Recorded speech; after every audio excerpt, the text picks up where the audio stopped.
G'day, Steve Morgan here. Australian Bass Tournaments 13 Fishing Bass Pro Series 2022. Qualifying rounds are now all done. We've just had the Halco round here at Cania Dam, and you will recognise this man, Johnny Noble. We interviewed Johnny on ABT Live Show about how the lake was going to fish.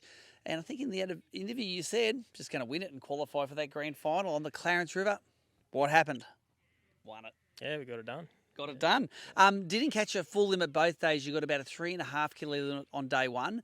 Only 3 fish today. Were you sitting there worried about Matty Langford, who was the only other guy that caught a limit on the first day, if he was, perhaps whacking them? Yeah, absolutely. I thought I was going to need 5, so yeah, I was stressing out big time. At the end of the day, Matty Langford only brought in 2 fish, which is enough for second place for him and for him to take AOY. But your 3 fish, by about 500 grams, you got it done in the end. Tell these people that are watching exactly what your strategy was this weekend. I know we've just talked about it at the presentation, but tell these guys what went through your mind when it came to the pre-fish. We knew Cania had a little bit of a run-in, not much, but they hadn't seen it for a long time, so figured they were most likely going to be a bit of a concentration of fish up there following that fresh inflow. Was it still running in? Not really, no. It probably was barely, but you couldn't see it. But It just looked so full of life up there. There's so much weed. There was just bait everywhere. After we went up there and we caught a couple, we come back out the basin and 100 around, and those fish just looked proper shut down. And they were proper shut down here, don't worry. Yeah, I wasn't interested in trying to get them to bite, so I just thought we'd do the Hail Mary and we'd go up there, and if it worked, and luckily it did. Well, it did work well because both of your non-boaters came first and second in the event, and you won the event. Take us through a little bit of the tackle and techniques that you used up there, because it's if you know Cania Dam, people often just fish open banks, but it's sort of tight country up there. Yeah, there was a lot of fair bit of sparse timber, and then there was a lot of like a cabbage weed sort of stuff, like a mat on top of the water. So you just sort of had to fish around it. Yep. But yeah, basically just junk fished a bit of everything up there. Whatever looked good, that means, isn't it? Yeah, yep. Just fished whatever was in front of us, and had a couple of little spots where there was a bit of a concentration of fish that we did a bit of vertical jigging on. We caught a couple of key fish, but basically just threw a bit of everything. Now, you've got a couple of really cool samurai rods here. I want you to take us through your 2 outfits. Got a spinnerbait loaded on this one. Take us through the outfit.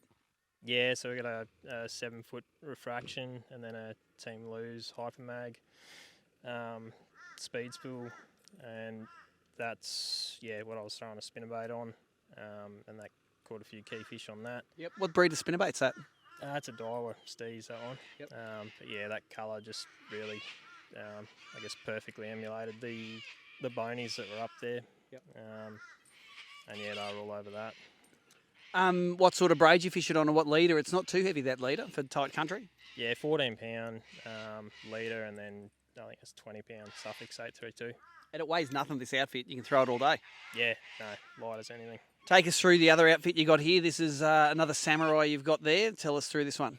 Yeah, that's a samurai. I think that's Infinite. Infinites, yeah. Yeah, Infinite 3 to 8 pound. And through on that one a combination of blades and Jackal Squirrel 67s. Yep. Paired up with a lose on it. Yeah, what's the KVD lose too? You didn't muck around, went for the good one.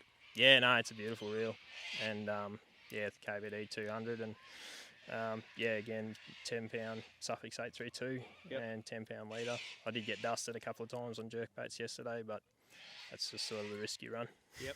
And show us the little jerkbait that you're using there. And a lot of guys fish jerkbaits, but not a lot of people caught on jerkbaits. What's that one?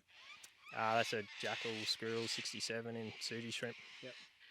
Doesn't matter if it's fresh or saltwater, fish tend to like that colour, don't they? You've qualified for the grand final now. You're living down in New South Wales. You're going to be able to make it to the Clarence maybe for a pre-fish before that event? Yeah, hopefully. Yep. Got the baby out of the way now, so we should be able to get over there. It'd be nice. There you go. Winner of our event. And any sponsors you want to thank, John?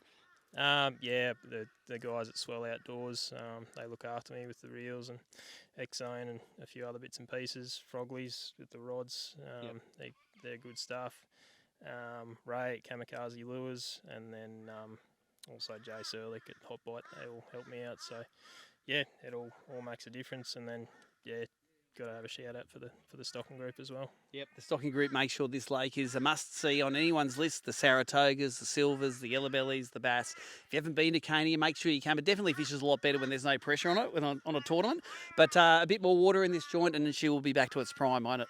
Yeah, absolutely. It actually looks great. Like there's a lot of life and there's a lot of weed and yeah, it's looking really good. Just needs a little bit more water. There is at least 1 trillion bony brim in there too, aren't there? Oh, I've seen schools of thousands and thousands of them. So they just got to work out how to eat them, I guess. That's it. That's us from the qualifying events of the 13 Fishing Bass Pro Series this year. The Halco round, all done and dusted. Your winner, John Noble.